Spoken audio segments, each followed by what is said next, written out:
Hello વિદ્યાર્થી મિત્રો, કેમ છો મળા? કેમ છો બધા? મજામાં? આજે આપણે ભેગા થયા છીએ ચેપ્ટરની લાસ્ટ થિયરીની ચર્ચા કરવા માટે અને ખૂબ જ અગત્યની થિયરીની ચર્ચા કરવા માટે, જેનું નામ છે મિત્રો પોટેન્શિયોમીટર. જેમ વિસ્ટર્ન બ્રિજ એક રચના છે, મીટર બ્રિજ પણ એક સાધન છે, એક ઉપકરણ છે, એવી રીતે પોટેન્શિયોમીટર પણ એક ઉપકરણ છે, એક સાધન છે. જેની મદદથી શું કરી શકાય છે મિત્રો? તો કે જેની મદદથી બે વિદ્યુત કોષના ઈએમએફની સરખામણી કરી શકાય છે અને એમાંથી કોઈ અજ્ઞાત ઈએમએફનું મૂલ્ય પણ શોધી શકાય છે. તો લખીએ, પોટેન્શિયોમીટરની મદદથી શું કરી શકાય મિત્રો? તો સૌ પ્રથમ વિદ્યુત કોષનું ઈએમએફ મેળવી શકાય. બીજું, વિદ્યુત કોષના ઈએમએફની સરખામણી કરી શકાય. અને થર્ડ વન, અજ્ઞાત આંતરિક અવરોધ, વિદ્યુત કોષનો જે આંતરિક અવરોધ હોય એ આંતરિક અવરોધ પણ મેળવી શકાય છે. અજ્ઞાત આંતરિક અવરોધનું મૂલ્ય પણ મેળવી શકાય છે. કોની મદદથી? પોટેન્શિયોમીટરથી. પણ એ કેવી રચના છે એ સમજતા પહેલાં જે ટેક્સ્ટબુકની બહારની થોડીક વાત શરૂઆતમાં કરવી પડશે. પોટેન્શિયોમીટરનો સિદ્ધાંત જે તમને ટેક્સ્ટબુકની અંદર આપેલો નથી,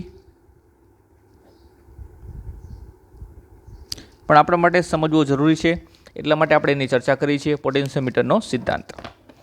તો સૌપ્રથમ કઈ રીતે પોટેન્શિયોમીટર સિમ્પલ બનાવી શકાય એવી એક આકૃતિ અહીંયા દોરું છું. મિત્રો, અહીંયા મારી પાસે જે કોઈ પ્રમાણભૂત વિદ્યુત કોષ અને સાથે છે તેનો આંતરિક અવરોધ, તેની સાથે અહીંયા કોઈ બીજો અવરોધ જોડેલો છે, જેનું RB વડે દર્શાવશું. RB એટલે કે અવરોધ પેટી, રેઝિસ્ટન્સ બોક્સ છે આખું. એમાંથી કોઈ પણ સિલેક્ટિવ મૂલ્યનો અવરોધ તમે લગાવી શકો છો.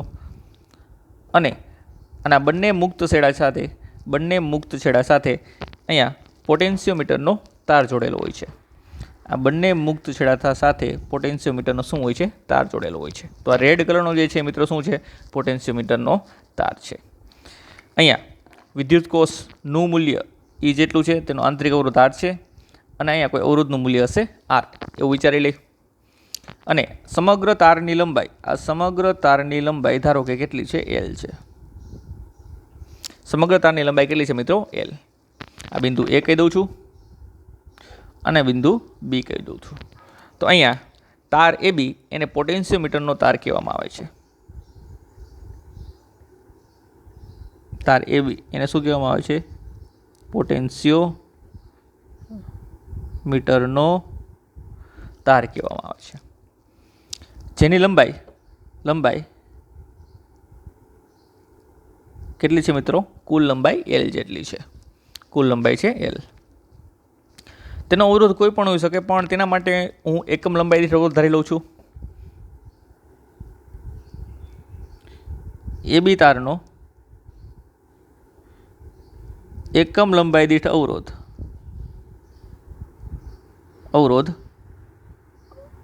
રો છે. ધારો કે એકમ લંબાઈ દીઠ અવરોધ કેટલો છે? રો છે. એકમ લંબાઈ દીઠ અવરોધ કેટલો છે? રો છે. તો આખી કુલ લંબાઈ કેટલી છે? L.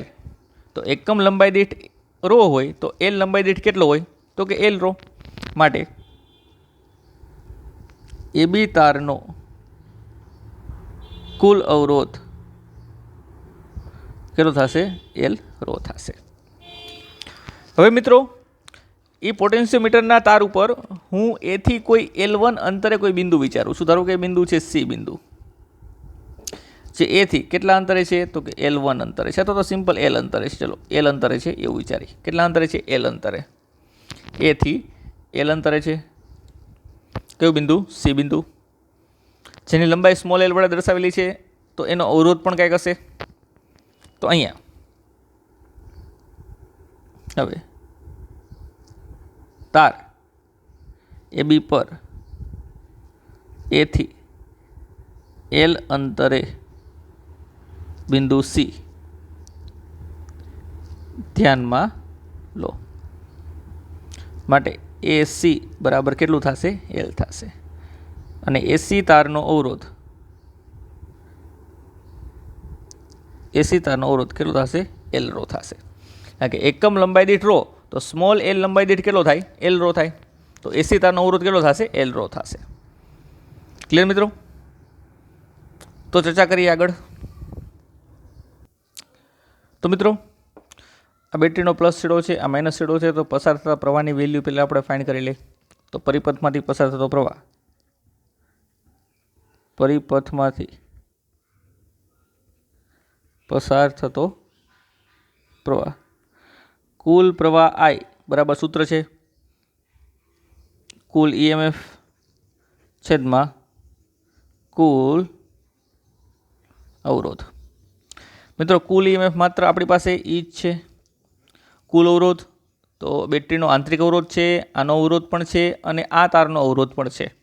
તો આપણે લખીશું small R plus capital R plus આ તારનો અવરોધ, એટલે કે આખા એબી તારનો અવરોધ આપણી પાસે છે એલ રો. તો આ છે પસાર થતો કુલ પ્રવાહ. આંબળી ગયો પસાર થતો કુલ પ્રવાહ. હવે મિત્રો, જે આપણે સી બિંદુ વિચારેલું છે, તો એ બિંદુ અને સી બિંદુ વચ્ચે એલ લંબાઈને અનુરૂપ આપણે વિદ્યુત સ્થિતિમાનનો તફાવત વિચારીએ. એટલે કે બિંદુ એ અને સી વચ્ચેનો આપણે શું વિચારવો છે? પીડી વિચારવો છે. પીડી એટલે કે વિદ્યુત સ્થિતિમાનનો તફાવત. ચલો, જેનો વી વડે દર્શાવું છું. ધારો કે કેટલો છે? વી. વી ઇઝ ઇક્વલ સૂત્ર શું છે? તેમાંથી પસાર થતો પ્રવાહ કેટલો છે? આઈ ગુણ્યા તેનો અવરોધ. તેનો અવરોધ કેટલો છે? એને કીધું આર ઓફ એલ, એટલે કે એલ લંબાઈ દીઠ અવરોધ.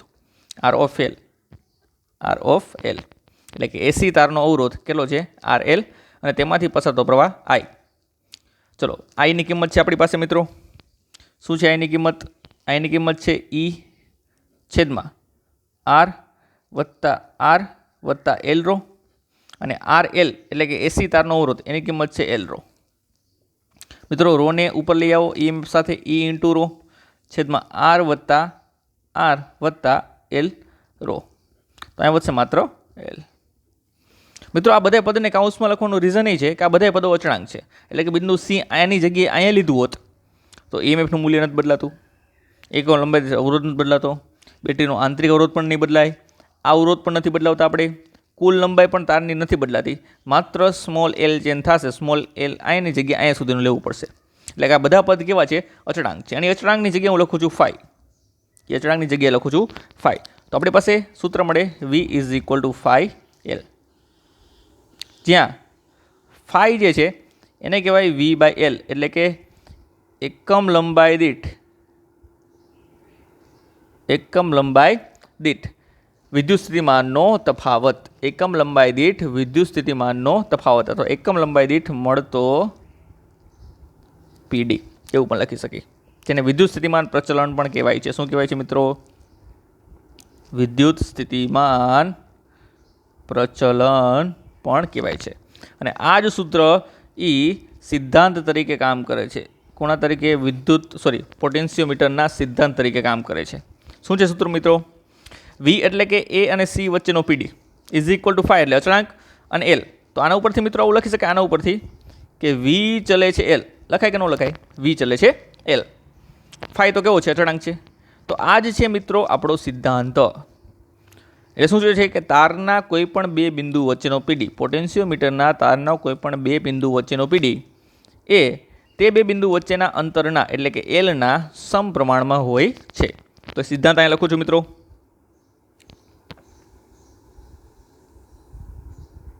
પોટેન્શિયોમીટરનો સિદ્ધાંત. પોટેન્શિયોમીટર તારના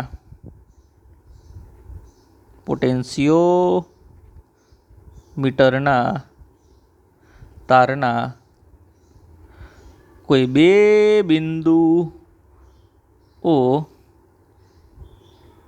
વચ્ચેનો પીડી તે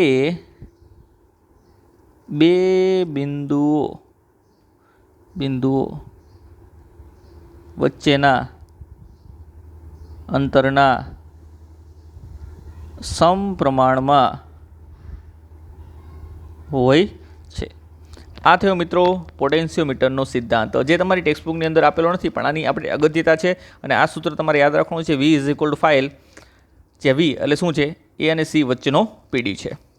ક્લિયર? તો V is equal to phi L બનશે. ચલો, તો આને કહેવાય પોટેન્શિયોમીટરનો સિદ્ધાંત. પોટેન્શિયોમીટરના તારના કોઈ પણ બે બિંદુ વચ્ચેનો પીડી એ તે બે બિંદુ વચ્ચેના અંતરના સમપ્રમાણમાં હોય છે. ત્યારબાદ હવે ટેક્સ્ટબુકની અંદર એન્ટર થઈએ અને પોટેન્શિયોમીટરની રચના અને તેની કાર્યપદ્ધતિ વ્યવસ્થિતવાર સમજીએ. કાર્યપદ્ધતિમાં ત્રણ વસ્તુ છે આપણી પાસે. વિદ્યુત કોષનું ઈએમએફ મેળવી શકાય, ઈએમએફની સરખામણી કરી શકાય અને અજ્ઞાત આંતરિક અવરોધ મેળવી શકાય. ચલો હવે જોઈએ એ વસ્તુ કઈ રીતે આપણે મેળવશું. તો ચલો મિત્રો, હવે વિસ્તૃતવાર ચર્ચા કરીએ કે પોટેન્શિયોમીટરની મદદથી ઈએમએફ કઈ રીતે મેળવી શકાય છે અને અજ્ઞાત ઈએમએફ ની સરખામણી બીજા ઈએમએફ સાથે કઈ રીતે કરી શકાય છે. તો મિત્રો, આકૃતિ છે ડિફરન્સ વડે દર્શાવેલી છે. તમે આગળની આકૃતિ જોઈ એના જેવી જ છે પણ થોડીક ડિફરન્ટ છે.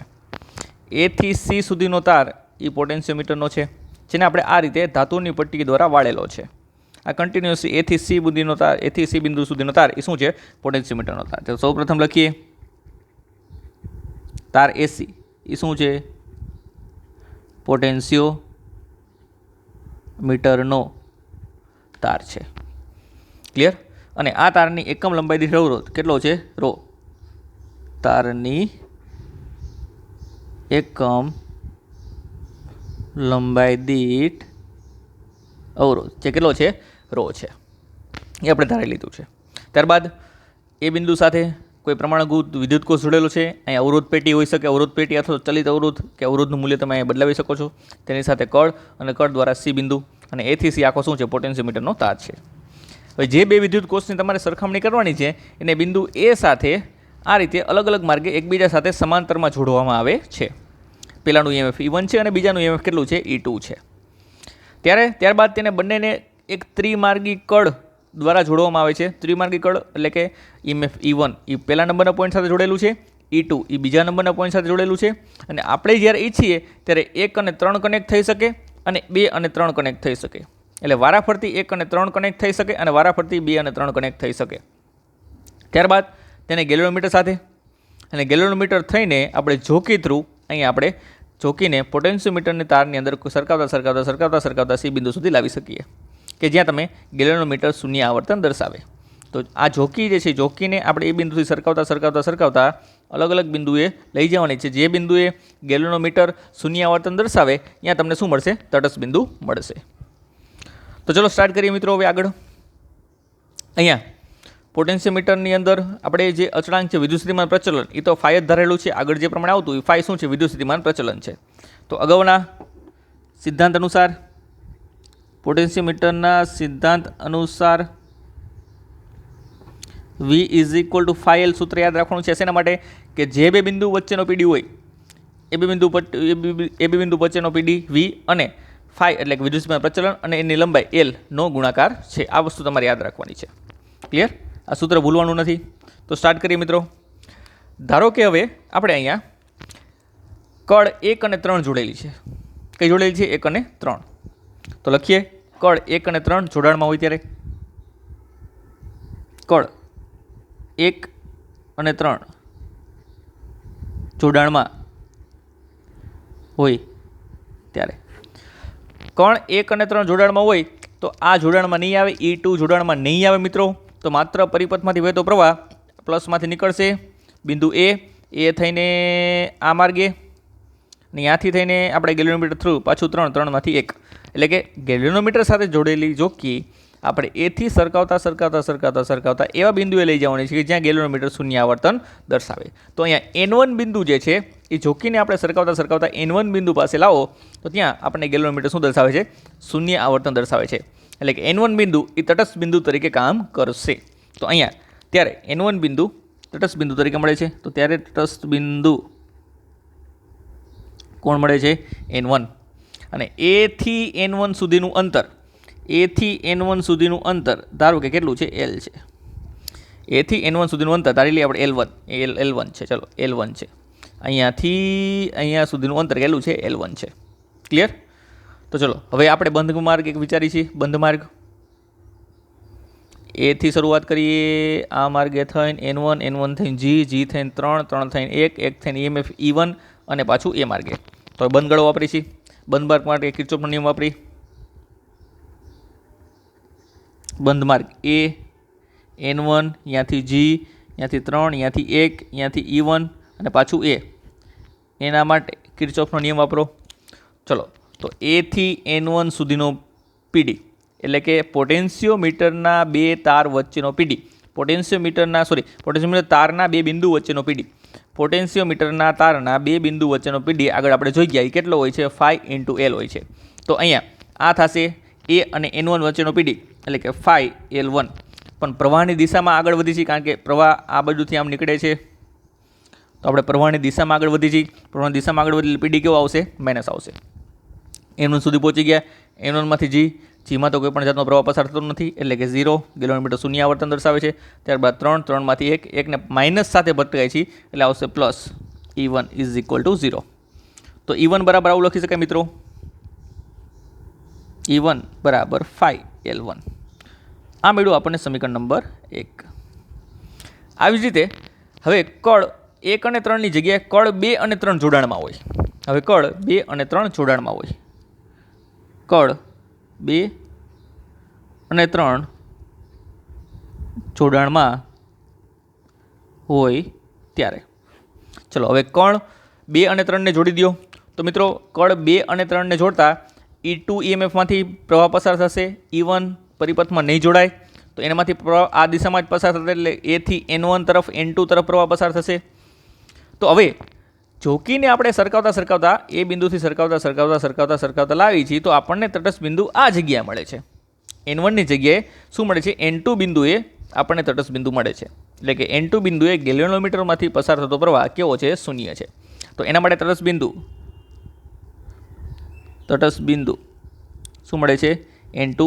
અને એ થી N2 સુધીનું અંતર ધારો કે કેટલું છે, L2 છે. એ થી લઈને N2 સુધીનું અંતર L2 છે. હવે એના માટે બંધ ગાળો વિચારો. એ થી શરૂઆત કરી બંધ માર્ગ, એ થી N2, N2 થઈને G થઈને 3, 3 1 થઈને પાછું E1 અને E2 થઈને અહીંયા 2 આવશે, 3 થઈને 2, 3 થઈને 2, 2 થઈને E2 થઈને એ. એ બંધગણ માટે કિર્ચોફનો નિયમ વાપરી. તો હવે એ અને N1ની જગ્યાએ એ અને N2 બિંદુ વચ્ચેનો પીડી આવશે. એટલે કે પોટેન્શિયોમીટરના પાછા બે બિંદુ, પોટેન્શિયોમીટરના તાર પરના પાછા બે બિંદુ વચ્ચેનો પીડી જેને દર્શાવાશે 5L2. સૂત્ર છે 5L, પણ પ્રવાહની દિશામાં છે એટલે માઇનસ, વત્તા ગેલ્વેનોમીટરમાંથી પસાર થતો પ્રવાહ 0, ત્યારબાદ 3, 3 માંથી 2 માઇનસ સાથે અથડાવ તો પ્લસ E2 = 0. તો આનો ઉપરથી મિત્રો E2ની વેલ્યુ મળશે 5L2, જેને આપણે સમીકરણ નંબર 2 કહી દઈએ. હવે બંને સમીકરણનો ગુણોત્તર લઈ લો. સમીકરણ નંબર 1/2 કરતા તો E1/E2 = 5L1/5L2. તો 5 કેન્સલ થશે મિત્રો.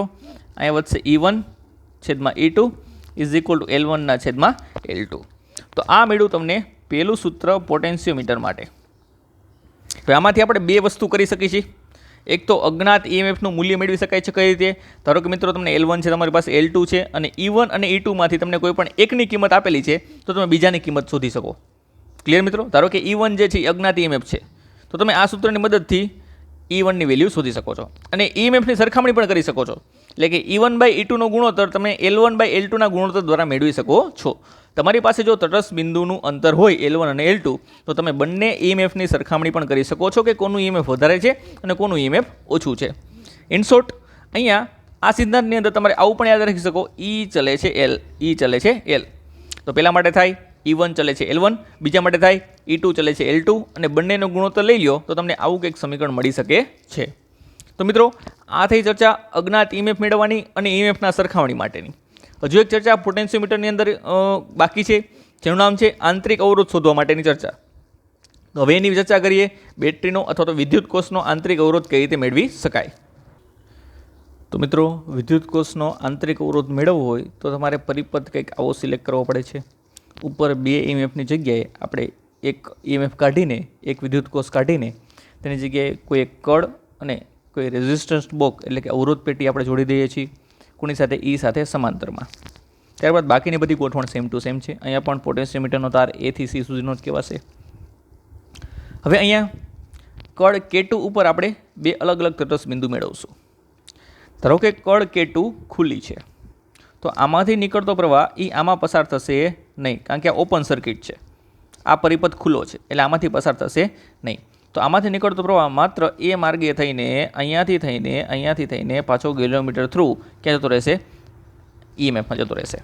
આ છે ગેલ્વેનોમીટર. તો ત્યારે તટસ્થ બિંદુ તમને N1 બિંદુ મળે છે. એટલે કે જ્યારે કળ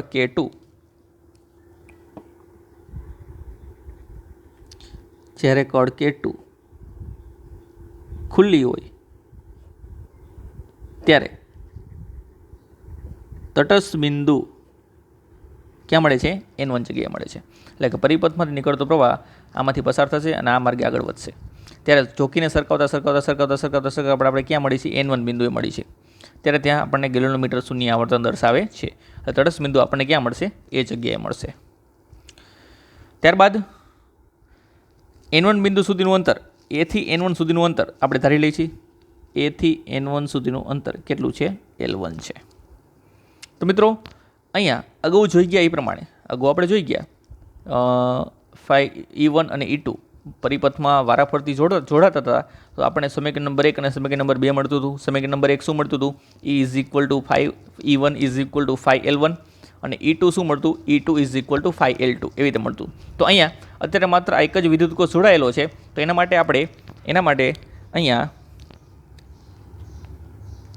અહીંયા તેનું EMF E 5L1 લખી શકીએ, જેને આપણે સમીકરણ નંબર 1 વડે દર્શાવી છે.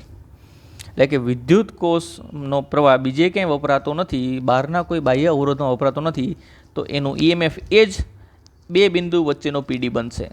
બે બિંદુ વચ્ચેનો PD એટલે 5L1 અને એ જ બનશે EMF.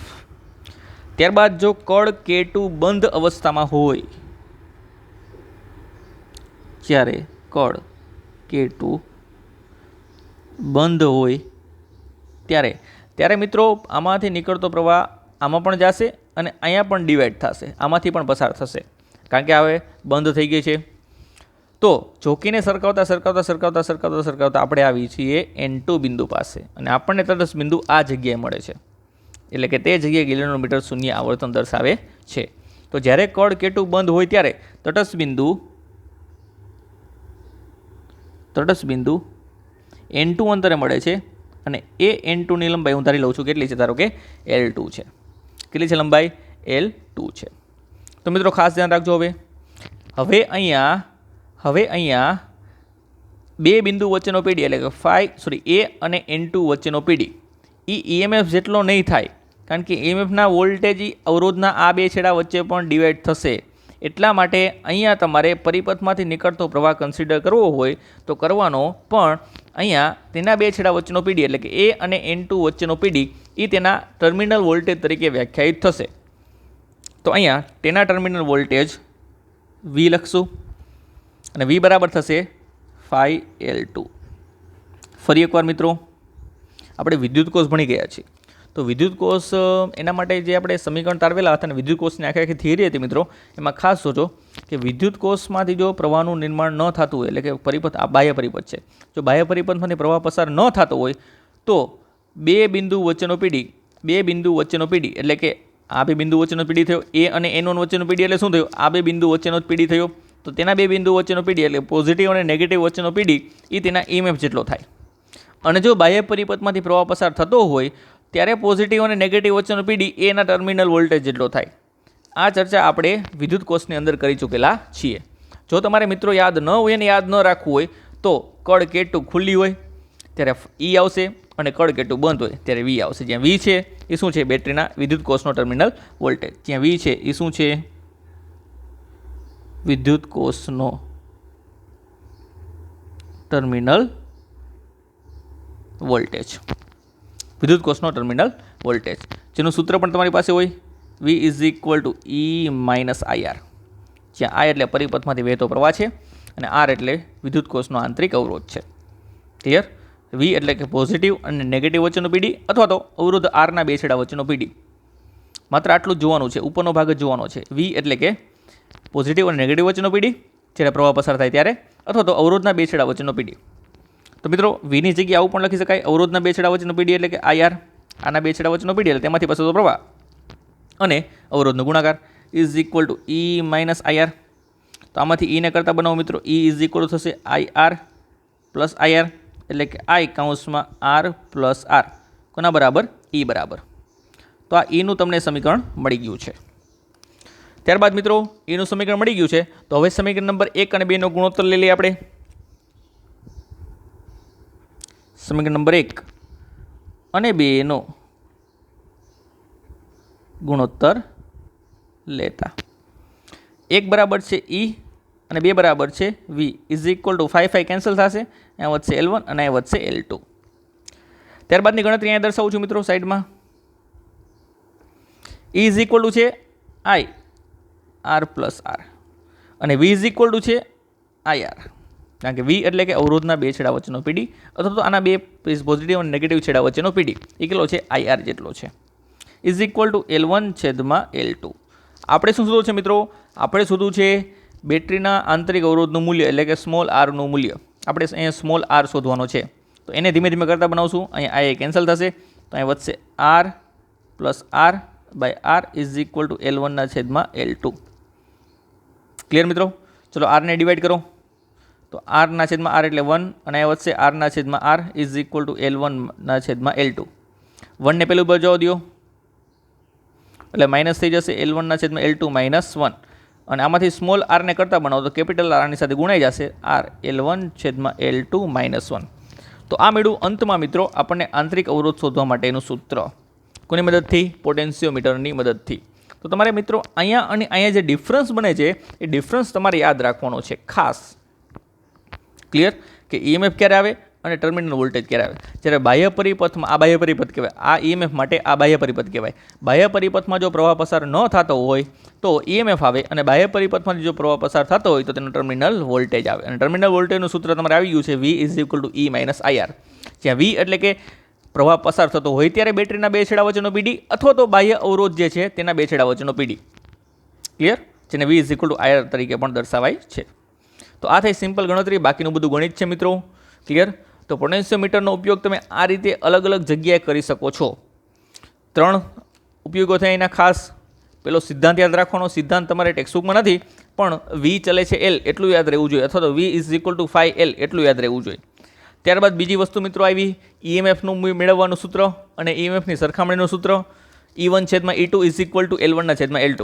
ત્યારબાદ આંતરિક અવરોધ મેળવવાનું સૂત્ર ઈએમએફ વિદ્યુત કોષનો આંતરિક અવરોધ R બરાબર કેપિટલ R એટલે કે આ અવરોધ પેટીમાં જોડેલો અવરોધ કૌંસમાં L1 છેદમાં L2. L1 એટલે કે કડ K2 ખુલ્લી હોય ત્યારે તટસ્થ બિંદુ અને L2 એટલે કડ K2 ઓફ હોય ત્યારે તટસ્થ બિંદુનું અંતર -1. તો આ થઈ સમગ્ર ચર્ચા મિત્રો આપણી હતી છેલ્લી થિયરી પોટેન્શિયોમીટરની. ત્યારબાદ નેક્સ્ટ લેક્ચરમાં હવે આપણે આના દાખલાનો પણ અભ્યાસ કરીશું અને બાકીના વધારાના દાખલા જે આપણે બાકી છે એનો પણ અભ્યાસ આપણે નેક્સ્ટ લેક્ચરથી કન્ટિન્યુ કરીશું. તો મળીએ મિત્રો હવે નેક્સ્ટ લેક્ચરમાં.